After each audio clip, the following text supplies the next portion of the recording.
ರೀ ಏನ್ ಮಾಡ್ತಿದ್ದೀರಾ ಇಲ್ಲಿ? ಅದು ಅಜ್ಜಿಗೆ ಆಕ್ಸಿಜನ್ ಸಪ್ಲೈ ಸರಿಯಾಗಿ ಆಗ್ತಿರ್ಲಿಲ್ಲ, ಚೆಕ್ ಮಾಡ್ತಿದ್ದೆ ಚಿನ್ನವರೇ. ನೀವು ಮಲಗಲಿಲ್ವಾ? ಯಾಕೆ ಬಂದ್ರಿ? ಮಲಗಿದ್ದೆ ರೀ. ಸಡನ್ ಆಗಿ ಅಜ್ಜಿ ನೆನಪಾದ್ರು, ಎಚ್ಚರ ಆಗೋಯ್ತು. ಪಕ್ಕ ನೋಡಿದ್ರೆ ನೀವು ಬೇರೆ ಇರ್ಲಿಲ್ವಲ್ಲ, ಇಲ್ಲೇ ಇರ್ತೀರಾ ಅಂತ ನನಗೆ ಗೊತ್ತಿತ್ತು, ಅದಕ್ಕೆ ಬಂದೆ. ನನಗೂ ಅಷ್ಟೇ ಚಿನ್ನಮರಿ, ಯಾಕೋ ಅಜ್ಜಿ ಯಾವಾಗ ಮೊದಲಿನ ಥರ ಆಗ್ತಾರೆ, ಯಾವಾಗ ನಮ್ಮ ಜೊತೆ ಮಾತಾಡ್ತಾರೋ ಅಂತ ಯೋಚನೆ ಮಾಡಿ ಮಾಡಿ ನಿದ್ದೆನೇ ಬರಲಿಲ್ಲ. ಅದಕ್ಕೆ ಎದ್ದು ಬಂದೆ. ಒಳ್ಳೇದಾಯ್ತು ನೋಡಿ. ಅಲ್ಲ ರೀ, ಬೆಳಗ್ಗೆಯಿಂದ ಅಷ್ಟೊಂದು ಕೆಲಸ ಮಾಡಿ ಸುಸ್ತಾಗಿರ್ತೀರ, ಅಂಥದ್ರಲ್ಲಿ ಇಲ್ಲಿ ಬಂದು ಅಜ್ಜಿ ನೋಡ್ಕೋತಾ ಇದ್ದೀರಲ್ಲ, ನಿಮಗೆ ನಿಜವಾಗ್ಲೂ ಏನು ಹೇಳಬೇಕು ಒಂದು ಗೊತ್ತಾಗ್ತಾ ಇಲ್ಲ. ನಿಜ ಹೇಳಬೇಕು ಅಂದರೆ ನೀವು ಈ ಸಮಯದಲ್ಲಿ ನನ್ನ ಜೊತೆ ಇಲ್ಲ ಅಂದಿದ್ರೆ ಏನು ಮಾಡ್ತಿದ್ ನೋಡಿ. ಚಿನ್ನಮರಿ, ಯಾಕೆ ಹಾಗೆ ಮಾತಾಡ್ತಾ ಇದ್ದೀರಿ? ಅವ್ರು ಬರೀ ನಿಮ್ಮ ಅಜ್ಜಿ ಅಷ್ಟೇ ಅಲ್ಲ ಅಲ್ವಾ, ನನಗೂ ಅಜ್ಜಿನೇ ತಾನೆ. ನೋಡಿ, ನಿಮಗೆ ಎಷ್ಟು ಪ್ರೀತಿನೋ ಅಜ್ಜಿನ ಕಂಡ್ರೆ ನನಗೂ ಅಷ್ಟೇ. ಅವ್ರ ಪ್ರಾಣ ಉಳಿಸ್ಕೊಳ್ಳೋಕ್ಕೆ ನಾನು ಯಾವ ರಿಸ್ಕ್ ತಗೊಳ್ಳೋಕ್ಕೂ ತಯಾರಾಗಿದ್ದೀನಿ. ಆದರೂ ರೀ, ಇದೆಲ್ಲ ಆಗಿದ್ದು ನನ್ನಿಂದಾನೇ ರೀ. ನಾನೇ ತಾನೇ ಮನೆಗೆ ಹೋಗಬೇಕು, ಮನೆಯವ್ರನ್ನೆಲ್ಲ ನೋಡಬೇಕು ಅಂತ ಹಠ ಮಾಡಿದ್ದು. ಅದಕ್ಕೆ ತಾನೇ ಅಮ್ಮ ಅಜ್ಜಿನ ಮನೆಗೆ ಕಳಿಸಿದ್ದು. ಅವ್ರು ಬರ್ತಾ ಇದ್ದಿದ್ರೆ ಇದೆಲ್ಲ ಆಗ್ತಾನೆ ಇರಲಿಲ್ಲ. ಚಿನ್ನಮರಿ, ಈ ಥರ ಪರಿಸ್ಥಿತಿಯಲ್ಲಿ ನೀವು ಆ ಥರ ಬಯಸೋದು ಯಾವ ತಪ್ಪು ಇಲ್ಲ. ಅದು ಅಲ್ಲದೆ ಹೀಗೆಲ್ಲ ಆಗತ್ತೆ ಅಂತ ಯಾರಿಗೆ ಗೊತ್ತಿತ್ತು ಹೇಳಿ? ನೋಡಿ, ಆಗೋಗಿದ್ರ ಬಗ್ಗೆ ಯೋಚನೆ ಮಾಡಿ ಉಪಯೋಗ ಇಲ್ಲ. ಮುಂದೆ ಏನಾಗಬಹುದು ಅದ್ರ ಬಗ್ಗೆ ಆಲೋಚನೆ ಮಾಡಬೇಕಲ್ವಾ? ಎನಿವೆ, ಇವಾಗ ಯೋಚನೆ ಮಾಡಿದ್ದು ಸಾಕು. ಹೋಗಿ ಮಲಗಿ, ನಾನು ಬರ್ತೀನಿ.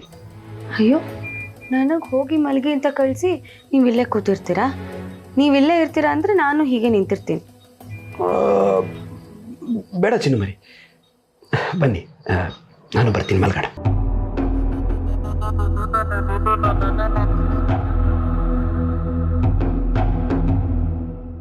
ನೀವು ಗಟ್ಟಿ ಪಿಂಡ ಅನ್ನೋದು ಪದೇ ಪದೇ ಸಾಬೀತಾಗ್ತಿದೆ ಅಜ್ಜಿ. ಆದರೆ ಡೋಂಟ್ ವರಿ, ಇಷ್ಟರಲ್ಲೇ ನಾನು ಅದನ್ನು ಸುಳ್ಳು ಮಾಡ್ತೀನಿ. ಬಂದೆ.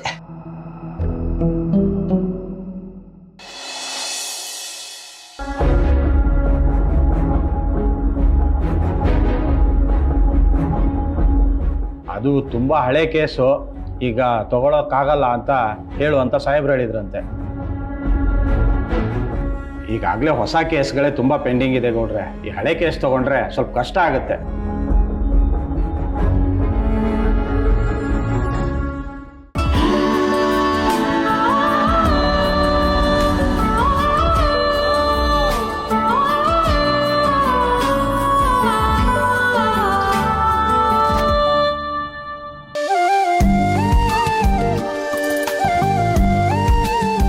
ಮೇಡಮ್ ಅವರೇ, ಆ ಮೂವಿ ಯಾರು ಮೇಡಮ್ ಅವರೇ ಮುಖದ ಮೇಲೆ ಮಾಡ್ತವ್ರು? ಅವ್ರು ಏನಾರ ನನ್ನ ಕೈಗೆ ಸಿಕ್ಬಿಟ್ರೆ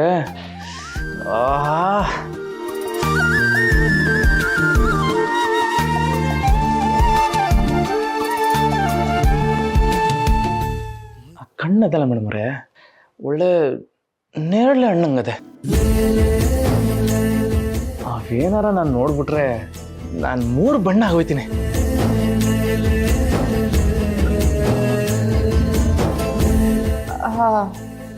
ಸಿದ್ದು ಅವರೇ,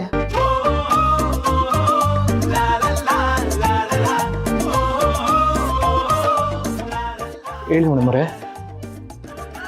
ಅದು ಪೊಲೀಸ್ ಸ್ಟೇಷನ್ಗೆ ಹೋಗಿ ಕಂಪ್ಲೇಂಟ್ ಕೊಟ್ವಲ್ಲ, ಅದೇನಾಗಿರಬಹುದು ನೀವು ವಿಚಾರಿಸಿದ್ರಾ? ಹುಡುಕೊಡ್ತಾರೆ ಬಿಡಿ ಮೇಡಮ್ ಅವರೇ, ನೀವೇನು ತಲೆ ಕೆಡಿಸ್ಕೊಬಿಡಿ. ಇಲ್ಲ, ಸುಮ್ಮನೆ ಬರೆಸ್ಕೊಂಡು ಪಕ್ಕಕ್ಕೆ ಇಟ್ಬಿಟ್ಟಿದ್ರೆ? ಹಂಗೆಲ್ಲ ಆಗೋದಿಲ್ಲ ಮೇಡಮ್ ಅವರೇ. ನಿಮ್ಗೆ ಅಷ್ಟು ಅನುಮಾನ ಇದ್ರೆ ಇರಿ, ಈಗಲೇ ಕೇಳಿಬಿಡ್ತೀನಿ.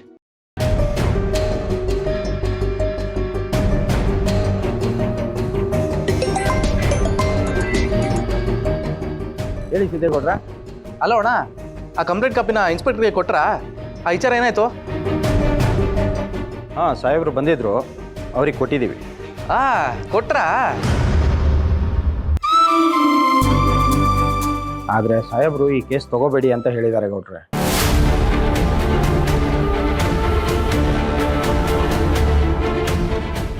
ಯಾಕಂತೆ? ಇದು ತುಂಬ ಹಳೆ ಕೇಸ್ ಅಂತೆ, ಅದು ಇದು ಅಂತ ಏನೇನೋ ಹೇಳಿದರು. ಒಂದ್ಸರಿ ನಿಮ್ಮ ತಂದೆಯವ್ರ ಕಡೆಯಿಂದ ಹೇಳಿಸಿದ್ರೆ ಈ ಕೆಲಸ ಆಗ್ಬೋದು ಅನಿಸುತ್ತೆ. ಅಲ್ಲ ಕಣಣ್ಣ, ಆಕ್ಸಿಡೆಂಟ್ ಆಗದೆ ಕಂಪ್ಲೇಂಟ್ ಕೊಡ್ತಾಮೆ, ತಗೋಕೇನು? ಅದಕ್ಕೆ ನಮ್ಮ ಅಪ್ಪಾಜಿ ಯಾಕೆ ಹೇಳ್ಬೇಕು? ಅಲ್ಲ, ಇಲ್ಲಿ ನಮ್ಮ ಕೆಲಸ ಆಗಬೇಕು ಅಂತ ನಮ್ಮೇನು ಶಿಫಾರಸ್ ಮಾಡೋಕ್ಕೇನು ಬರ್ತಿಲ್ವಲ್ಲ. ಆಗಿರೋ ಅನ್ಯಾಯಕ್ಕೆ ನ್ಯಾಯ ಕೇಳ್ತಾ ಇದೀವಿ ಸ್ವಾಮಿ.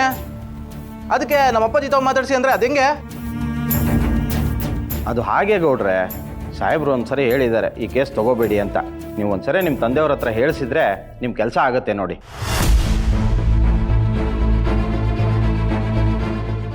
ಯಾಕೆ, ಏನಾಯ್ತು? ಆಕ್ಸಿಡೆಂಟ್ ಆಗದೆ ಅಂತ ಕಂಪ್ಲೇಂಟ್ ಕೊಟ್ರೆ ತಗೊಳ್ಳೋದಕ್ಕೆ 108 ನಾಟಕ ಆಡ್ತಾವ್ರೆ. ಆ ಇನ್ಸ್ಪೆಕ್ಟರ್ ಕಂಪ್ಲೇಂಟ್ನ ತಗೊಳ್ಳೋದು ಬೇಡ ಅಂದಂತೆ ಮೇಡಮ್ ಅವರೇ. ಹಾಗಿದ್ರೆ ಈಗ ಏನು ಮಾಡೋದು?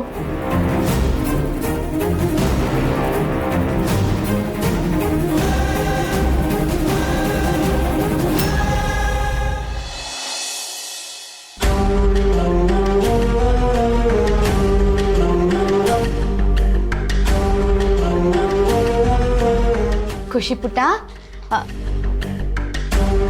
ಇಲ್ಲಿ ನೋಡು, ನಿನ್ಗೆ ಬಿಸಿ ಬಿಸಿ ಹಾಲು ತಗೊಂಡ್ ಬಂದಿದ್ದೀನಿ. ತಗೋ ಪುಟ್ಟ, ಕುಡಿ. ನನಗ್ ಬೇಡ. ನಿನಗೆ ಹಾಲು ಬೇಡವಾ?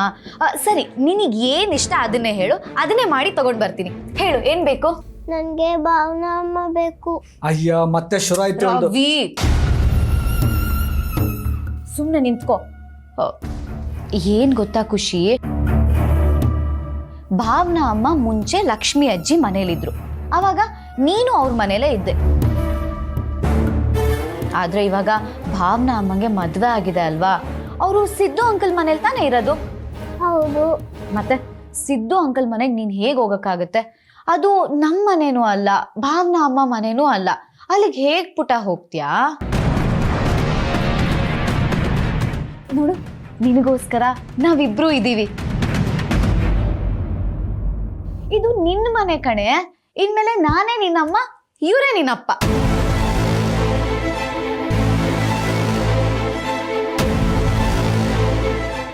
ಇನ್ಮೇಲೆ ನಿನಗೆ ಏನೇ ಬೇಕಿದ್ರು ನಮ್ಮನ್ನೇ ಕೇಳು, ನಾನೇ ನಿನ್ಗೆ ಎಲ್ಲ ತಗೊಂಡ್ಬಂದು ಕೊಡ್ತೀನಿ. ಪ್ಲೀಸ್, ಇವಾಗ ಈ ಹಾಲು ಕುಡಿತ್ಯಾ?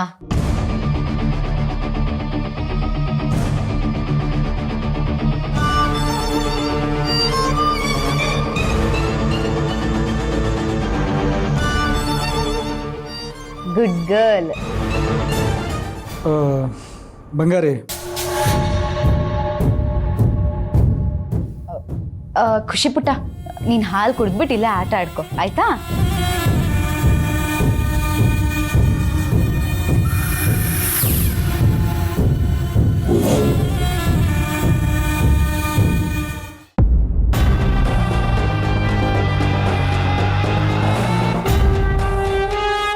ಬಂಗಾರಿ, ಇವಳು ಯಾವಾಗ ನೋಡಿದ್ರು ಭಾವನಮ್ಮ ಬೇಕು, ಭಾವನಮ್ಮ ಬೇಕು ಅಂತ ಹಠ ಮಾಡೋದು ನೋಡಿದರೆ ಇವಳು ನಮ್ಮ ಜೊತೆ ಇರ್ತಾಳ ಅನ್ನೋದೇ ಡೌಟ್ ನನಗೆ. ಏನೇನು ಮಾತಿನ ಅರ್ಥ? ಅಲ್ಲ, ಇವಳಿಗೆ 18 ವರ್ಷ ಆಗೋವರೆಗೂ ಈ ಆಸ್ತಿಗೆಲ್ಲ ಸೈನಿಂಗ್ ಅಥಾರಿಟಿ ಭಾವನೆ ಆಗಿರ್ತಾಳೆ. ಆಮೇಲೆ ಈ ಆಸ್ತಿಗೆಲ್ಲ ಖುಷಿನೇ ಓನರ್. ಈಗ ಅನ್ಭವಿಸೋಕೆ ಆಗದೆ ಇರೋ ಆಸ್ತಿ ಇವಳಿಗೆ 18 ವರ್ಷ ಆದಮೇಲೆ ನಮ್ಮ ಕೈಗೆ ಸೇರುತ್ತೆ ಅನ್ನೋ ನಮ್ಮ ಆಸೆ ಈಡೇರುತ್ತಾ ಅಂತ. ಮುಂದಕ್ಕೆ ಅವಳು ಏನಾರು ಉಲ್ಟಾ ಹೊಡೆದ್ರೆ ನಮಗೆ? ಹಾಗೆಲ್ಲ ಏನೂ ಆಗಲ್ಲ ರವಿ. ನೋಡ್ತಾ ಇರು, ಖುಷಿನ ನಾನು ಹೇಗೆ ಬೆಳೆಸ್ತೀನಿ ಅಂತ. ಆ ಭಾವನ ಮರ್ತು ನನ್ನಮ್ಮ ಅಂತ ಕರಿಬೇಕು, ಯಾವಾಗಲೂ ನನ್ನ ಜೊತೆನೇ ಇರಬೇಕು. ಹಾಗೆ ಮಾಡ್ತೀನಿ. ಹಾಗಾದರೆ ಓಕೆ, ಸೂಪರ್ ಸೂಪರ್. ಅಕಸ್ಮಾತ್ ಏನಾದರೂ ಇವಳು ಆಟ ತೋರಿಸಿದ್ರೆ ಡೈರೆಕ್ಟಾಗಿ ಅವಳ ಅಪ್ಪನ ಹತ್ರನೇ ಕಳಿಸ್ಬಿಡ್ತೀನಿ ಅಷ್ಟೇ.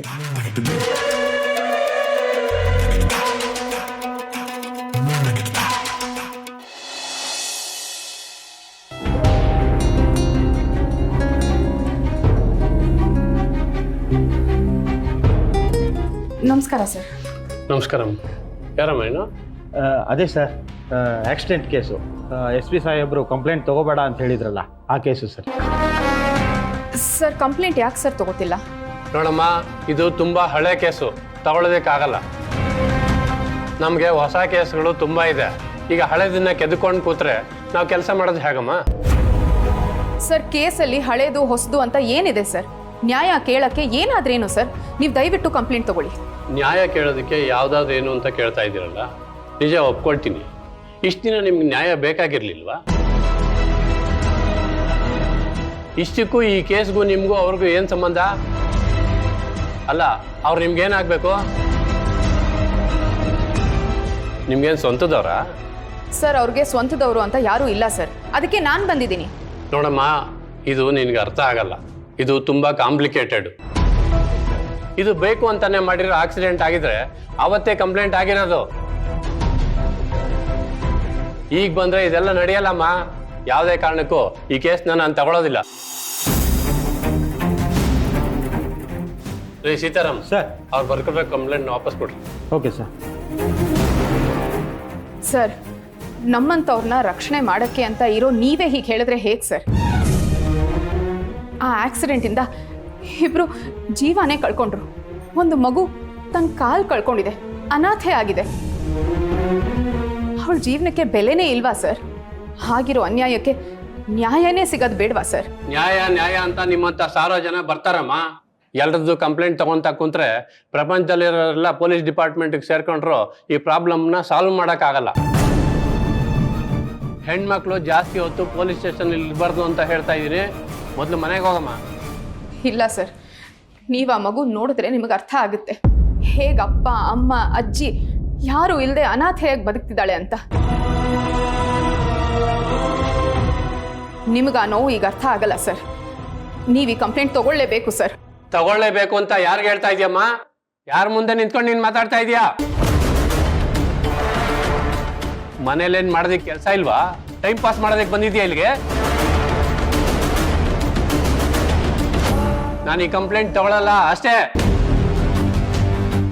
ರೀ ಸೀತಾರಾಮ್, ಕೊಡ್ರಿ ಅವ್ರಿಗೆ ಕಂಪ್ಲೇಂಟ್ ಕಾಪಿನ. ಮೇಡಮ್,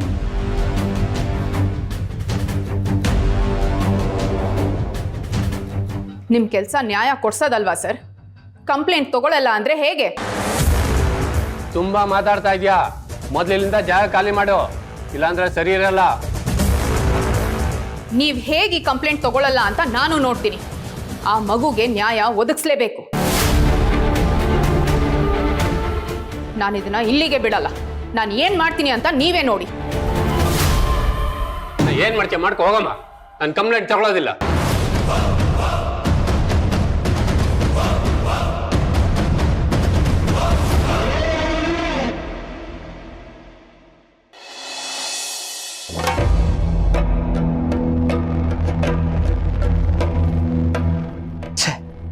ಈಗ ಆಫೀಸಿಗೆ ಹೋಗೋಕ್ಕೆ ಮನಸ್ಸೇ ಬರ್ತಾ ಇಲ್ಲ.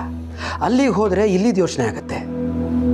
ಒಂದು ಕಡೆ ಈ ಮುದುಕಿಗೆ ಏನು ಮಾಡೋಕ್ಕೆ ಆಗ್ತಿಲ್ವಲ್ಲ, ಮನೆಯಲ್ಲೂ ಇಟ್ಕೊಳ್ಳೋಕೆ ಆಗ್ತಿಲ್ವಲ್ಲ, ಆಸ್ಪತ್ರೆಯಿಂದ ಮನೆಗೆ ಕರ್ಕೊಂಡು ಬಂದು ತಪ್ಪು ಮಾಡ್ಬಿಟ್ನಾ ಅಂತ.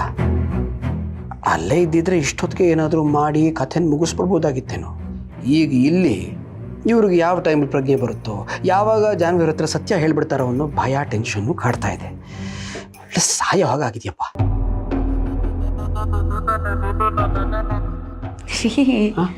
ಆಫೀಸಿಗೆ ರೆಡಿಯಾಗಿ ಯಾಕೆ ಏನೋ ಯೋಚನೆ ಮಾಡ್ತಾ ನಿಂತಿದ್ದೀರಾ? ಇನ್ನೇನು ಯೋಚನೆ ಚಿನ್ನು ಮರಿ, ಅಜ್ಜಿ ಬಗ್ಗೆ ಯೋಚನೆ ಮಾಡ್ತಿದ್ದೆ. ನನಗೆ ಯಾಕೋ ಇವತ್ತು ಆಫೀಸ್ಗೆ ಹೋಗಿ ಮನಸ್ಸೇ ಆಗ್ತಿಲ್ಲಪ್ಪ. ಹಾಗೆಲ್ಲ ಹೇಳೋ ಹಾಗಿಲ್ಲ. ನಾನು ಇದೀನಲ್ಲ ರೀ, ನಾನು ಅಜ್ಜಿನ ನೋಡ್ಕೋತೀನಿ. ಅದು ಅಲ್ಲದೆ ಅದೇನೋ ಇಂಪಾರ್ಟೆಂಟ್ ಮೀಟಿಂಗ್ ಇದೆ ಅಂತ ಬೇರೆ ಹೇಳ್ತಿದ್ರಿ. ಇವಾಗ ಹೋಗ್ತಿದ್ರೆ ತಪ್ಪಾಗಲ್ವಾ? ಹೌದು ಚಿನ್ನು ಮರಿ, ಆದರೆ ನಂಗೆ ಇಲ್ಲೂ ಒಂದು ಇಂಪಾರ್ಟೆಂಟ್ ಕೆಲಸ ಇದೆ. ಏನು ಕೆಲಸ? ಅದು ನಿಮ್ಮನ್ನು ನೋಡ್ಕೊಳ್ಳೋದು.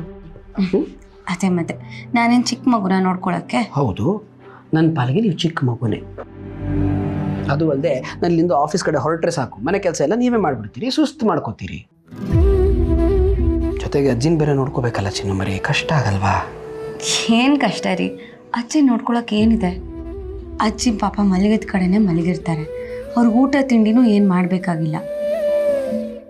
ಮೆಡಿಸಿನ್ಸು ಟ್ರೀಟ್ಮೆಂಟು ಎಲ್ಲ ನರ್ಸ್ ಬಂದು ಕೊಟ್ಟು ಹೋಗ್ತಾರೆ. ನನಗಿನ್ನೇನಿದೆ ಕೆಲಸ? ನಮ್ಮಿಬ್ರಿಗೆ ಊಟ ತಿಂಡಿ ಮಾಡೋದು ದೊಡ್ಡ ಕಷ್ಟನಾ? ನೀವು ಏನೇ ಹೇಳಿ ಚಿನ್ನು ಮರಿ, ನಾನಂತೂ ಇವತ್ತು ಆಫೀಸಿಗೆ ಹೋಗಲ್ಲಪ್ಪ. ಅಲ್ಲ, ನಾನು ಆಫೀಸ್ಗೆ ಹೋದರೂ ನನ್ನ ಮನಸ್ಸೆಲ್ಲ ನಿಮ್ಮ ಮೇಲೆ ಇರುತ್ತೆ. ಕೆಲಸ ಅಂತೂ ಮಾಡೋಕ್ಕಾಗಲ್ಲ. ನೀವು ಹೀಗೆಲ್ಲ ರೀಸನ್ಸ್ ಹೇಳೋ ಚಾನ್ಸೇ ಇಲ್ಲ. ಇವಾಗೇನು ನೀವು ನನ್ನ ಮಾತು ಕೇಳ್ತಿರೋ ಅಲ್ವೋ ಈಗ? ಚಿನ್ನು ಮರಿ, ನನ್ನ ದೇವ್ರ ತಲೆಗೆ ಬಾಗ್ತೀನೋ ಇಲ್ವೋ ಗೊತ್ತಿಲ್ಲ, ಆದರೆ ನನ್ನ ದೇವತೆ ಹೇಳಿದ ಮಾತಿಗೆ ಇಲ್ಲ ಅಂತೂ ಹೇಳೋಕ್ಕಾಗಲ್ಲ ಅಲ್ವಾ? ಮತ್ತೆ ಹಾಗಿದ್ರೆ ಸುಮ್ಮನೆ ಏನು ಹೇಳಿದೆ ಆಫೀಸಿಗೆ ಹೊರಡಿ. ಆ ಥರ ಅರ್ಜೆಂಟ್ ಏನಾದರೂ ಇತ್ತು ಅಂದರೆ ನಾನು ನಿಮಗೆ ಫೋನ್ ಮಾಡ್ತೀನಿ. ಬೇಗ ಕೆಲಸ ಮುಗಿಸ್ಕೊಂಡು ಬೇಗ ಮನೆಗೆ ಬನ್ನಿ. ಫೈನ್, ನಾನು ಆಫೀಸಿಗೆ ಹೋಗಿ ಬರ್ತೀನಿ. ಮನೆ ಕಡೆ ಚೊಪ್ಪನ. ಸರಿ, ಹೋಗಿ ಬರ್ತೀನಿ.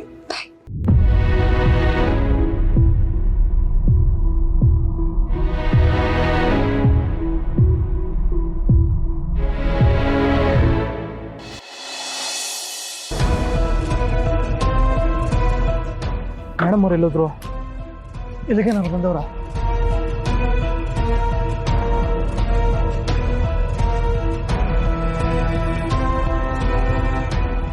ಒಂದು ಪುಟ್ಟ ಮಗುಗೆ ನ್ಯಾಯ ಕೊಡ್ಸಿ ಅಂದ್ರೆ ಆಗಲ್ಲ ಅಂತಿದ್ದೀರಾ ನೀವು? ನೀವ್ ಈ ಕೇಸ್ ತಗೊಳ್ಳೋವರೆಗೂ ನಾನಿಲ್ಲಿಂದ ಹೋಗಲ್ಲ. ನೀವ್ ಈ ಕಂಪ್ಲೇಂಟ್ ತಗೊಂಡು ನ್ಯಾಯ ಕೊಡ್ಸೋವರೆಗೂ ನಾನಿಲ್ಲೇ ಉಪವಾಸ ಕೂರ್ತೀನಿ.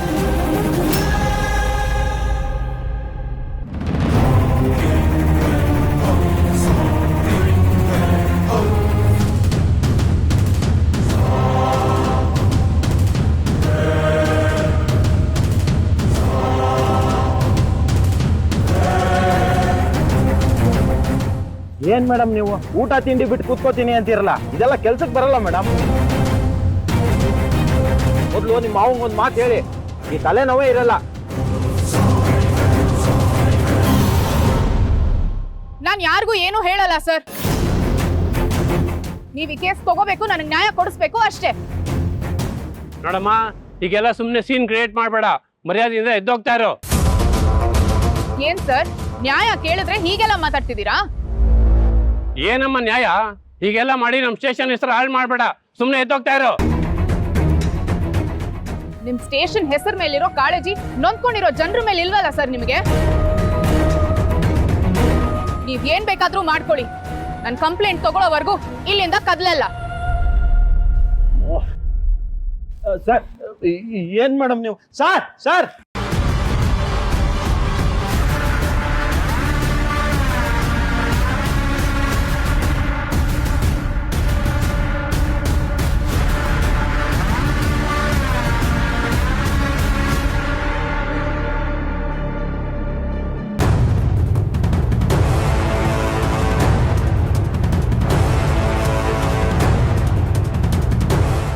ಹಲೋ